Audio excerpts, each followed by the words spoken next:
As if my story wasn't already complicated enough after everything bad happened, life had a couple more curveballs in store for me.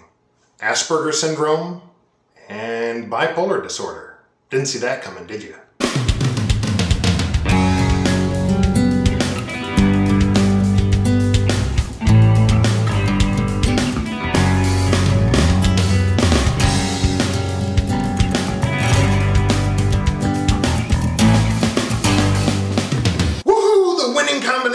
Asperger's and bipolar disorder. Ugh. I was diagnosed late in life, so that meant that I grew up without any sort of coping techniques, let alone medication. I plan to cover bipolar disorder, specifically my variety of bipolar disorder, in another video at a later time. For this video, I was going to focus on the general overview of the Autism Spectrum Disorders, or ASD, and where Asperger's fits into that, and sort of comparing autistic people with neurotypical people, also known as NTs.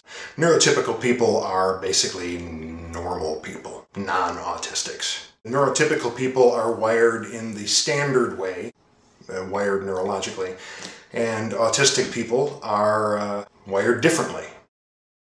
So I'm just going to hit the basics here, just a very rudimentary background as sort of setting the stage for my own story and how it wound up affecting me, both before my diagnosis and after. Please keep in mind that everything that I'm going to say in this video, they're not some doctor's opinions, are strictly my opinions. These are just based on my observations and my experiences. It's my personal take on all of this. So, disclaimer over. So to begin, all psychiatric diagnoses, labels, categorizations, all that stuff comes from a manual just like this one. It's called the Diagnostic and Statistical Manual of Mental Disorders, or DSM-4 for short. This edition, which has been around for 20 years, came out in 1994, although there's a new one that just came out this past May, the DSM-5, which has some significant revisions. I'll get to that in a second. So what is the DSM? It is a diagnostic manual. It contains diagnostic codes for different disorders and the different criteria to qualify for those disorders in a nice organized fashion. That's it. Doesn't have anything about treatment, doesn't have anything about curing, doesn't really have anything about cause. It's just about identifying and categorizing, and that's because it has only one purpose, really. It's an insurance billing tool. The doctor does the assessment, he has to decide what code applies to your situation, and then they can submit that to the insurance, which will cover it or not, and whatever. That's really it. The problem, of course, and this isn't just my problem, but other medical professionals have complained about this as well, is that it's very limiting. You can have more than one diagnostic code. What if you're only something? The doctor has to decide how to deal with that. Does he just go ahead and classify you as that, or does he not? So it's a useful tool, and it also has a lot of problems. I'm going to get rid of this. Personality traits are basically on a spectrum, just like sexuality. They're not these rigid categories, unchanging definitions. There used to be 5 subcategories of autism, of which Asperger's was one of them. But we've learned a lot since then, especially in the last 15 years, about autism, about Asperger's, and other sort of developmental disorders that all fall under that same umbrella. So, for the last 20 years, the DSM-4 has been the definitive guide for psychiatric diagnosis, right? When the 5th edition was announced several months before it came out, it was made known that there was going to be a huge change that was going to impact the autistic community in general, and that was that they were eliminating all the subcategories. And there was a lot of debate about that in the community. Some people were worried that they would lose or have depleted benefits or government assistance when they needed it for the more severely impaired people. That aside, I personally have no problem with this, and here's why. It involves basically knowing what is autism and what is Asperger's and how they compare to each other as defined by the DSM-4. So now I'm going to present to you the very first installment of Mr. Snayl's fairly accurate oversimplification explanation. Okay, So I'm going to start with autism.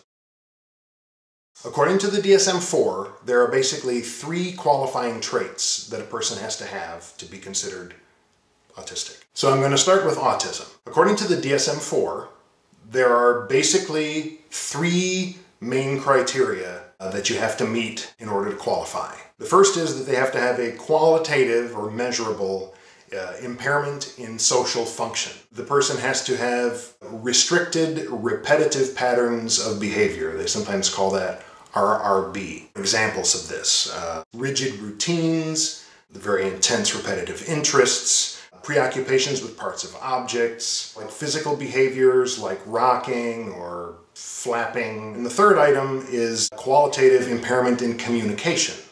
Sometimes the more severely affected people with autism are thought to be mentally retarded in the medical sense. People that are less affected may be able to talk. They're sometimes called high-functioning autistics. Of course, if you have high-functioning autistics, the implication is that there are low-functioning autistics. And how do you define high and low? A person can be low in some areas and high in some areas and vice versa. So generally, people in the community try to use the term basically less affected and more severely affected. It's affected by their autism.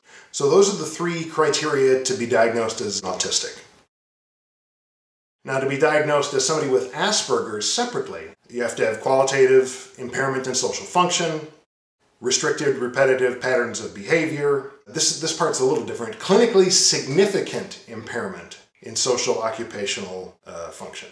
Autistics have to have a qualitative impairment, measurable, whereas it just has to be clinically significant for Asperger's. So one way of looking at that is basically like it doesn't have to be as bad.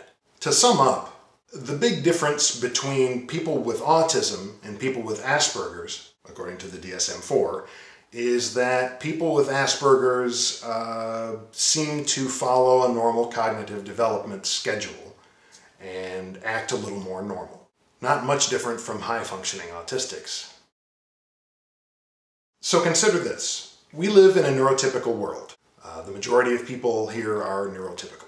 That means that assessment tools, testing and evaluation methods are created from a neurotypical perspective. So if you've got a person that is severely affected by their autism, they're nonverbal, they're spastic, they can't follow rules, a neurotypical person is going to conclude, based on what they can observe, that by neurotypical standards, that person is retarded, or they'll never speak, or they'll never mature beyond the 1st grade, or something like that. So these conclusions about people's mental function based on their observed physical behaviors and inability to communicate in neurotypical ways, this is an issue that I personally have a huge problem with. You're using the wrong tool to measure the person. Yeah, they're severely impaired by neurotypical standards, but they're not neurotypical, and you know that going in. There are numerous examples of people that are severely affected by autism. They can't speak, they can't make eye contact, they can barely leave the house, they can barely seem to function. But given the right tools, they demonstrate a very high level of intelligence. There are 2 great examples. 60 Minutes did a piece about how iPads are helping autistic children to be able to communicate in ways that they were never able to communicate before. Another more striking example, in my opinion, is of this teenaged girl who had never spoken, moaned and flapped and rolled around and broke things and, was a mess. Couldn't go to school, couldn't take care of herself, could barely feed herself, that kind of thing. Doctors had told her parents that she would never mature beyond 1st grade reading level or whatever, and she would never talk and she would never amount to anything. She basically brought herself to a computer keyboard. They had a computer in the house. And although it was difficult because she only could type with 1 finger, she managed to communicate mature, complex thoughts to whoever could read the screen. Not retarded. I've also included links to these videos in the description below if you want to check them out. So to wrap up this whole Asperger's versus autism thing, science has learned a lot in the last 10 or so years about autism in general, and reviewers that were putting together the DSM-5 they basically could not find any clinical evidence to support a distinguishing between Asperger's and autism. And I'm inclined to agree. So that's my 2 cents on the whole autism-Asperger's argument. Call me autistic, call me an Aspie, I don't care. So you might be wondering by now, what does this have to do with me and my wild ride? Well, imagine how being wired differently from everyone around you might affect every aspect of your life. How you do at school, how you make friends, how you pursue your hobbies, how you find a job, how you find a girlfriend, how you spend your downtime, job performance, ability to function in a relationship should you be lucky enough to land one. Because remember, people on the spectrum, they don't think like anybody else, they don't communicate like anybody else, they don't do well in social situations, and they tend to be very rigid. And all of those things are true of me.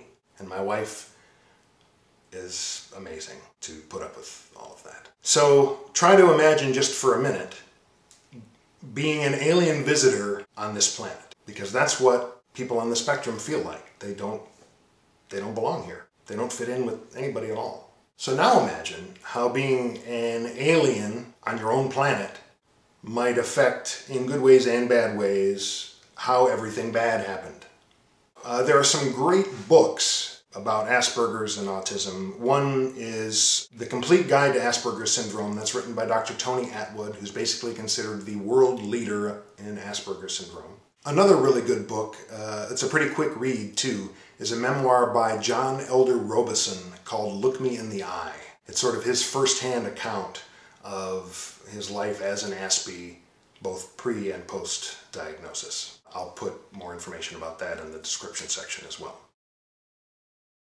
If you're curious, there's a free online Aspie-Quiz that you can take to see where you fall along the neurotypical Aspie spectrum. I took the exam, and I've posted my results online for you to check out if you're interested. And as a point of comparison, I had my wife take it as well. She's extremely neurotypical. And I posted those results too, so you can check out a little comparison contrast there. I've posted links to those documents and the quiz and so forth below. And feel free to share your results if you want to take the quiz. So that's all I'm going to cover for now. Thanks for sticking with me. I know this was really kind of heady and kind of dry. But in the next installment, I'm going to tie all of this information into my life, specifically how that has affected the beginnings of my life reload. So I appreciate all your comments and questions on the last video. Please keep them coming. Tell me what experiences have sidelined your life and label your comments or video responses with the hashtag #EverythingBadHappened. Anyone who's taken some steps, successful or otherwise, to try to rebuild their lives, share those stories and videos with me as well. And please use the hashtag #LifeReload. Thanks for tuning in. We'll see you next time.